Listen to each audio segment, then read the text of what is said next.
राजा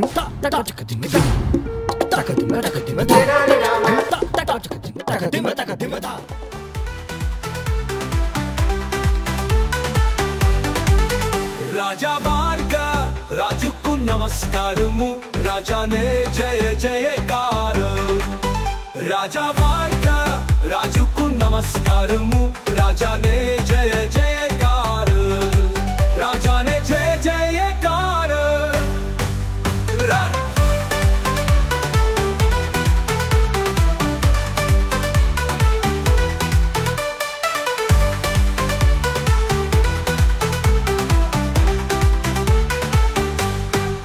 महाराज कृष्णदेवरायांचा विजय असो। महाराज जय हो महाराज। राजा विनिजय। महाराजांचा विजय असो। महाराज कृष्णदेवराय तुम्ही शूर आहात, दानशूर आहात। तुम्ही जनतेची काळजी अशा प्रकारे करता जसे वडील आपल्या मुलांची काळजी करतील। हो, छान छान, खूप छान मानव। तुमची योग्यता तर खरंच कौतुकास्पद आहे। ज्या प्रकारे तुम्ही सगळ्या भाषेवर प्रभुत्व मिळवलाय, मी त्याचं कौतुक करतोय। मानव, आमची इच्छा आहे की तुम्ही जोपर्यंत विजयनगरमध्ये आहात आमचा अतिथी सत्कार स्वीकार करावा। महाराज, मी फक्त 2च दिवस थांबेल इथे, आणि हे 2 दिवस मी तुमच्या महालात पाहुण्यासारखा राहील। न जात न धर्म न पावन नाता न बंधन ही कोडी आहे।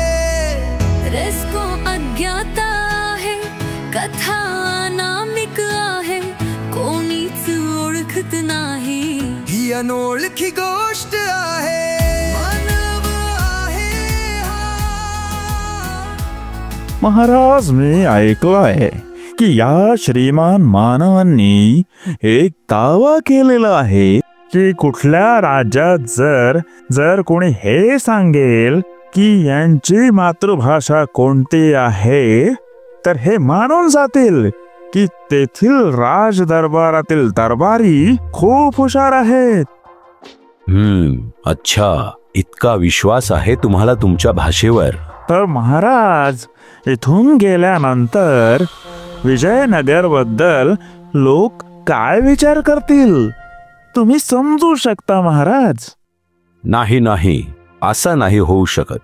विजयनगर राज दरबारात एकाहून एक हुशार दरबारी आहेत। आणि बिलकुल महाराज, आणि तेनालीराम इथे असताना हा मानव विजयनगरच्या राज दरबाराला खाली कसं दाखवू शकतो महाराज? हा, हे तर बरोबर बोलले राजगुरुजी। काय तेनाली? पण ते तर ठीक आहे महाराज, पण राजगुरु इथे असताना माझं कुठे स्थान लागतं का महाराज? महाराज, राजगुरूच्या पदाचा अर्थ आहे की राज्याचे गुरु। म्हणून महाराज, मला पूर्ण विश्वास आहे की राजगुरुजी या प्रश्नाचं उत्तर नक्कीच शोधून घेतील। हो, ते तर आम्ही शोधूनच घेऊ, पण जेव्हा तू हार मानशील तेव्हा। राजगुरुजी, याची वेळ नाही येणार। आम्हाला पूर्ण विश्वास आहे की तेनालीराम 1 दिवसातच हे सांगतील की मानव यांची मातृभाषा कोणती आहे। बिलकुल, तेनालीराम हे काम नक्कीच करेल, नाहीतर विजयनगरचं नाक कापण्याची जबाबदारी ते स्वतःच्या अंगावर थोडी घेणार। राजगुरुजी, असं होऊच नाही शकत। आम्हाला तेनालीरामच्या बुद्धीवर पूर्ण विश्वास आहे। जी महाराज, ते तर आहेच। आता पुढे बघूया काय होतंय। रामा फसवलं मामा राजगुरु की।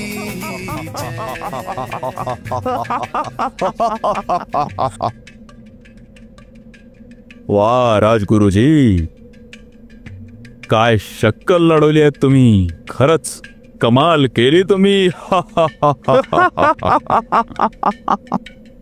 मागच्या वेळेस तर वाचून निघाला, या वेळेस त्याला मी त्रासवलं नाही तर मी पण राजगुरू नाही. हा तसे राजगुरुजी, त्याने तुम्हाला गुंडाळायचा खूप प्रयत्न केला, पण तुम्ही पण सळसळत्या मासोळीसारखे वाचून निघाले. हो, आता कळेल त्याला. जेव्हा सांगू शकणार नाही तेव्हा मी विचारेन महाराजांना की कसा पट्टा बांधून ठेवला होता हुशारीचा त्याच्या गळ्यात. खूप मजा येईल. हा तसे राजगुरुजी, मला असं वाटतं की तेनालीला जेव्हा जेव्हा वेळ मिळतो तो कुठली तरी युक्ती शोधून टाकतो. नक्कीच शोधू शकतो युक्ती, पण इथे तर सगळ्या युक्ती श्रीमान मानव पासून सुरू होतात आणि त्यांच्यावरच संपूनही जातात. हो, ते तर आहेच, कारण मानवचं रहस्य फक्त मानवालाच माहित आहे आणि ते आपलं रहस्य सांगणार नाही. तर लागला नेम. आता विचार करा रक्षामंत्रीजी, तेनाली काय कारण सांगेल. मला असं वाटतं एक तर तो हे म्हणू शकतो की एका माणसाचं रहस्य माहीत करण्याचं काम गुप्तचरांचं असतं, त्यात समजदारी कुठून आली. अरे म्हणू तर द्या त्याला, मग बघूया. आता तर उद्या महाराज श्रीमान मानवला हे सांगतील की तेनालीने त्याचा दावा मंजूर केलेला आहे. हो, त्याने तर मानव अजूनही खबरदार आणि सावध होऊन जाईल. अरे हेच तर मला वाटतंय.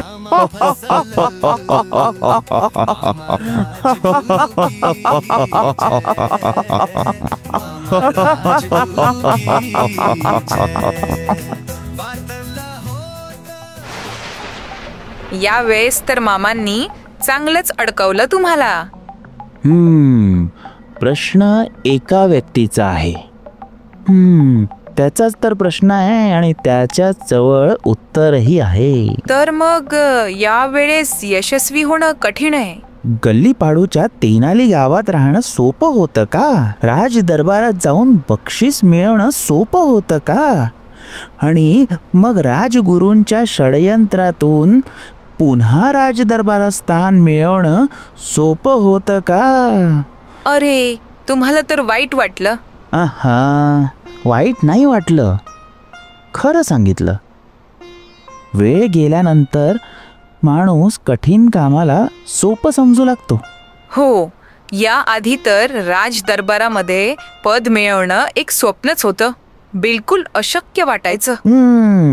असंभव तर नंतर झालं. ते आधी तर सोपं होतं आणि षडयंत्रानंतर ते असंभव झालं. हो, पण या वेळेस तर असं फसवलंय, निघायला मार्गच नाही दिसत आहे. मग अम्मा, एक गोष्ट कायम लक्षात ठेव. पहिले किल्ली बनते आणि नंतर कुलूप बनतं. या प्रश्नाचं उत्तरही इथेच कुठेतरी आहे. बस शोधणं बाकी आहे. शोधाल कसं? ते तर त्याच्या डोक्यात आहे. काळजी करू नको मग अम्मा, माझा विचारही त्याच्या डोक्याच्या जवळपासच फिरत आहे. सकाळपर्यंत त्याच्या डोक्यामध्ये घुसण्याचा कुठला ना कुठला मार्ग मला सापडूनच जाईल आणि त्यासाठी मला चक्रव्यूही निर्माण करावं लागलं तरी हरकत नाही. न जात न धर्म न पावन नाता न बंधन ही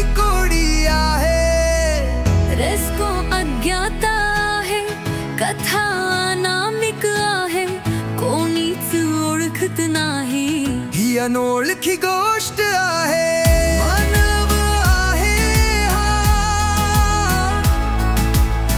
मानव आहे हा. अनोळखी गोष्ट आहे, ही अनोळखी गोष्ट आहे. मानव आहे हा. मानव, तुम्ही तुमच्याबद्दल काही सांगा. महाराज, माझे अनुभव माझ्या बोलण्यातनं दिसत असेल, पण माझ्या वैयक्तिक जीवनाबद्दल मी कोणाला नाही सांगत. आम्हाला माहितीये. कारण त्यांनी तुमच्या राज्याची माहिती मिळून जाईल. होय महाराज. तर मग कोणाला तुमच्या राज्याची माहिती होऊन जाईल तर तुम्ही तुमच्या वैयक्तिक जीवनाची माहिती सांगाल? नक्कीच महाराज. महाराज, मला तुम्हाला एक विनंती करायची आहे. मी श्रीमान मानव सारख्या हुशार माणसाचा इथे येण्याचा फायदा घेऊ इच्छितो. त्यांच्या सोबत राहून त्यांच्या हुशारीचा फायदा घ्यायचा आहे. याच्यात मानव यांना काही समस्या नसायला हवी. नाही महाराज, मला काही हरकत नाही. ठीक आहे, मी संध्याकाळी तुमच्या खोलीत येईल. मग आपण बगीचात सैर करायला जाऊ. मला हे कळत नाहीये की तेनालीरामला त्या मानव सोबत का राहायचं आहे. मला काही कळलं नाही. नाही कळलं ना तुम्हाला? काय ऐकलं नाही तुम्ही जेव्हा तेनाली म्हणत होता की संध्याकाळी तुमच्या खोलीत येईल? तो मला काही कळलं नाही. अरे बघत राहा. एकट्यात त्या मानवचे पाय पकडून विनंती करेल तो शहाणा, ज्याने तो माणूस आपली मातृभाषेबद्दल सांगेल, ज्याने त्याची इज्जत वाचून जाईल. नाही राजगुरुजी, असं कसं होऊ शकतं? आणि दुसरं काय कारण असू शकतं एकट्यात जाऊन बोलण्याची? गोष्ट तर तुमची पण विचार करण्यासारखी आहे. रक्षा मंत्रीजी, तुम्ही एक अजून गोष्टीकडे लक्ष दिलं नाही. ती कुठली गोष्ट? त्या शहाण्याने महाराजांना हे सांगायची संधीच दिली नाही की तेनालीने मानवची मातृभाषा आणि मातृभूमीबद्दल माहिती असण्याचा विडा उचलला आहे. हो, जर सांगितलं असतं तर मानव खबरदार पण झाला असता आणि दोघांमध्ये जवळीक पण नसती आली. त्या शहाण्याने एकदम मानवला भेटायची परवानगी घेऊन घेतली आणि असे शब्द वापरले की मानवला नाही म्हणता नाही आलं, ज्याने लाडी गोडी पण लागून जाईल आणि वाईटही वाटणार नाही. हो, हा खेळ तर त्याने खेळलेलाच आहे, पण मला असं वाटतं की मानव हसरणारा नाहीये. ही गोष्ट तर आहे, नाही तर संपूर्ण भारतात कोणी ना कोणी तर त्याचं हे रहस्य ओळखलं असतं ना. हो, दुसऱ्या राज्यामध्ये पण एकाहून एक हुशार लोक आहेत. आणि नाहीतर काय, ह्या गल्ली पाडोच्या तेनालीचा तर विजयनगर मध्ये थोडस नाव आहे, पण मानव तर सगळ्या हिंदुस्थानात आपला झेंडा काढून टाकलाय. माझा असा विचार आहे की स्त्री आणि पुरुष दोघंही एकसारखेच आहेत, दोघांचाही दर्जा एकसारखाच आहे. नाही, मी समजतो स्त्रियांची गुणवत्ता ही पुरुषांपेक्षा खूप मोठी आहे. ते कसं? मला एक सांगा की एखादा व्यक्ती आयुष्यात काय मागतो किंवा त्याला काय हवं असतं? एका माणसाला आयुष्यात काय हवं असतं? आधी तर धन हवं असतं आणि दुसरं विद्या हवी असते, ज्यामुळे धनाला तो बुद्धिमत्तेनं वाचवू शकेल. आणि तिसरं शक्ती हवी असते, ज्याने शत्रूवर विजय मिळवू शकेल. हो, आता तुम्ही मला हे सांगा की तुम्ही धन कोणाला मागता? धनाची देवी तर लक्ष्मी आहे ना, लक्ष्मीला मागतो. आणि विद्या? विद्या मा सरस्वतीला मागतो. आणि शक्ती? मा दुर्गेला किंवा कालीला किंवा महादेवाला. मा लक्ष्मी, मा काली, मा सरस्वती, मा दुर्गा सगळ्या स्त्रीच तर आहेत आणि भगवान शिवजी पण अर्धा नारीश्वर आहेत. हा, हे तर बरोबर बोलले तुम्ही. वा, काय म्हणावं तुम्हाला. हे तर मी एक व्यावहारिक उदाहरण देत होतो.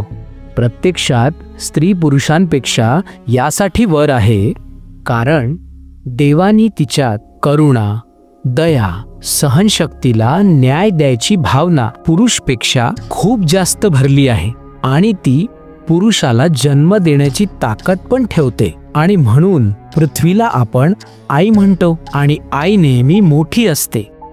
म्हणून स्त्रीचं स्थान पुरुषांच्या वर आहे. वा वा वा वा वा, काय तर्क दिलाय तुम्ही. वा. अम्मा, अरे काय झालं? तुमच्या लाठीमधून मला काहीतरी रुतलं. मला क्षमा करा महोदय. मी म्हणत होतो तुम्ही धन्य आहात. तुम्ही खरंच खूप हुशार आहात. मी तुम्हाला भेटून धन्य झालो. मला पण तुमच्या सोबत बोलून चांगलं वाटलं. म्हणत चालतो समस्या नशणात सोडवतो ते नाली राम, ते नाली राम. फिरतो तीर्थो खडी मजा करतो ते नाली राम, हो ते नाली राम, ते नाली राम. त्याचे उद्योग धमाल धमाल धमाल. मानव, 2 दिवसाचा आमचा अतिथी सत्कार स्वीकार केल्याबद्दल तुमचा धन्यवाद. पण श्रीमान मानव, जाण्यापूर्वी तुमच्या लहानपणीची एखादी छान गोष्ट तर सांगा. ते तर तुम्हाला माहिती आहे.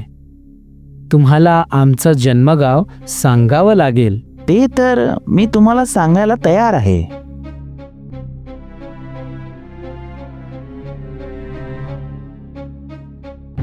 तर सांगा, कुठला रहिवासी आहे मी?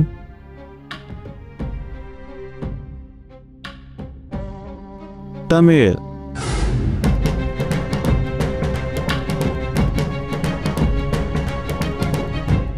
तमिळच तुमचं मातृदेश आहे.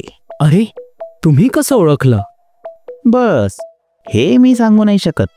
ही गोष्ट ज्याला आजपर्यंत कोणी नाही सांगू शकलं त्याला तुम्ही कसं ओळखलं? माझी विनंती आहे की तुम्ही मला ते सांगा की कुठे माझ्याकडून काही चुकलं आणि कधी तुम्ही मला पकडलं.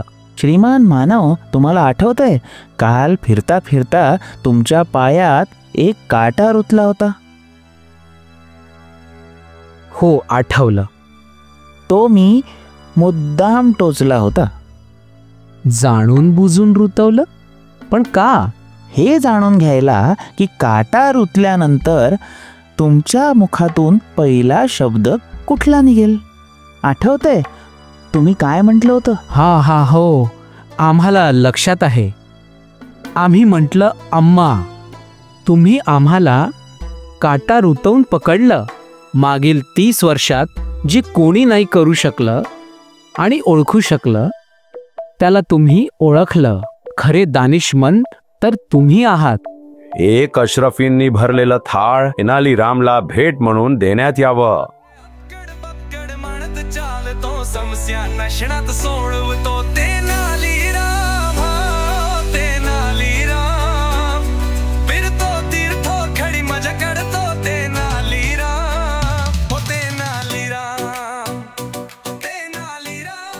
अरे रक्षा मंत्रीजी, हे काय झालं? सगळी चालच उलटी पडली. हा खरंच आहे. हा तर काटे रुतवतो आणि बक्षीसही मिळवतो. बक्कड म्हणत चालतो समस्या नशणात सोडवतो ते